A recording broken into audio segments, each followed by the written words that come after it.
Sus chords are fantastic chords that often get overlooked when we write songs, so I wanted to make a video all about the who, what, when, why and how of sus chords. So my name's Billy from Piano and Pies, let's get stuck straight in. What and how? So a little bit of theory. Now sus chords, short for suspended chords, are really two different chords. We can have a sus2 chord and a sus4 chord. Now all that really means is that we take the third of a chord, get rid of it and replace it with either the second degree of that chord scale or the fourth degree of that chord scale. So let's take an example. C major, looks like that, hopefully you know that already. However, what we can do is take the third of that, which in the key of C major is E, C, D, E, and what we do is replace that E note for a sus2 to be a D note, because that's the second note of that chord's key. So in the key of C major, C, D is the second note, and we can get a sus2 like this. We can also shape it a little bit like this. Now that's got its own quality, which I'm going to talk about in just a moment. However, the sus4 of that is the fourth note being F, C, D, E, F, 1, 2, 3, 4. We get this. And that is a sus4 chord. Now those chords are really interesting for more than one reason. The main one though is that by getting rid of the third, we now have a chord that is neither major nor minor, and it's its own sound entirely. So sus2 chords kind of have this open, almost dreamlike sound. Another example, D sus2. This very open sound. However, sus4 chords, we can use those in different ways. So for example, sus4 chords tend to love to resolve. And what I mean by that is that they love to go back to either the major or the minor. So we could have C sus4, which has this little bit of built-up tension, right? And there we go, resolution, I'm back to C major. Bit of tension, release. And music is all about tension and release. The same with, let's say, the D sus4.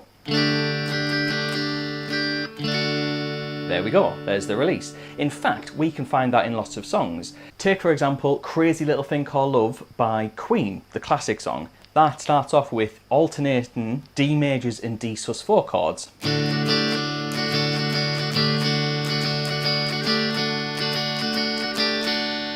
Literally going from D to D sus4, then back to D, and repeating. Another example is the Green Day classic Wake Me Up When September Ends.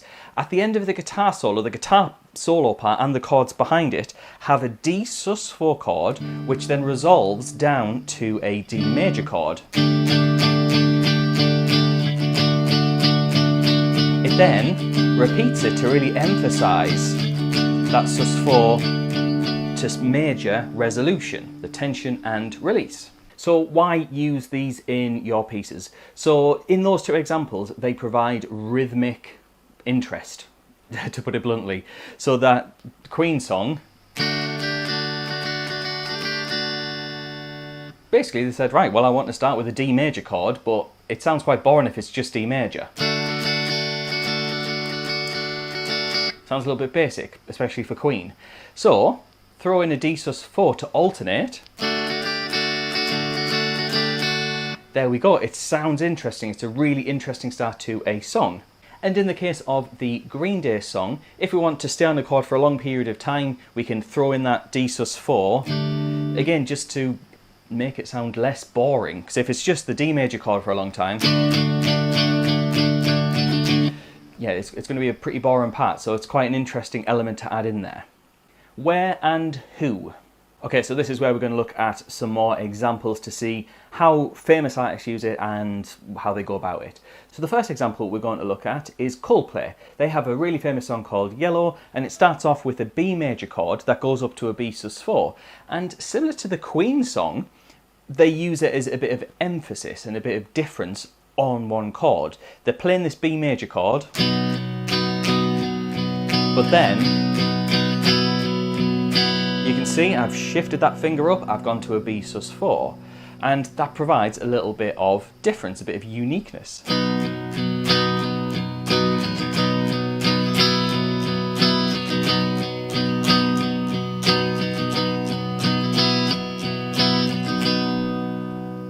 Another blast from the past is the Dandy Warhol song called Bohemian Like You. They use sus4 chords all over the place. They have this, B major to B sus4, D major to D sus4, A to A sus4, and E to E sus4. To play that through without me yapping on over the top of it, we get this.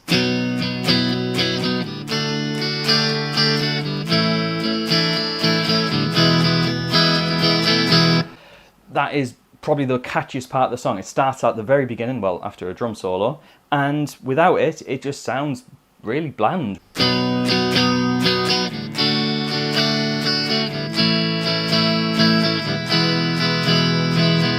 So these sus chords can really add character to pieces. Now, using sus chords isn't just about playing it in the chord. Now, what I mean by that is we can use it as a melodic tool as well. So using it kind of as single note. A perfect example of that is Summer of '69 by Bryan Adams. Now, what he does brilliantly, he takes a D major chord and he's going to use the D sus2 broken up.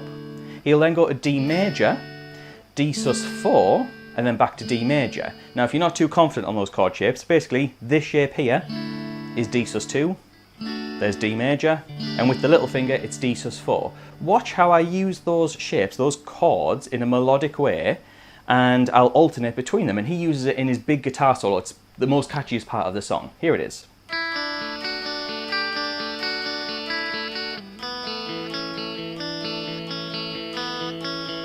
So you saw in that first shape, I was going from D sus2, D major, D sus4, D major, sus2, major, really quickly, and it sounds amazing. It's, like I said, it's one of the catchiest parts of the song. You also saw me go to this. And that is just the same idea, but on A major. A sus2, A major, A sus4, A major, sus2. And he uses that as a technique to come up with a guitar solo in a melodic way. Now, it's worth mentioning that if you are struggling to work out what sus2 and sus4 chords are on the actual guitar, then you can head on over to Patreon. I have a handy PDF that you can download, links in the description, and that goes through every single chord. So hopefully that's a little bit of an introduction as to what sus2 chords and sus4 chords are and how you could use them, and some famous examples of it. If you think I've missed out some interesting points, then mention them in the comments below. I'd love to hear what you've got to say about it. However, thank you very much for watching. I'll see you in the next video.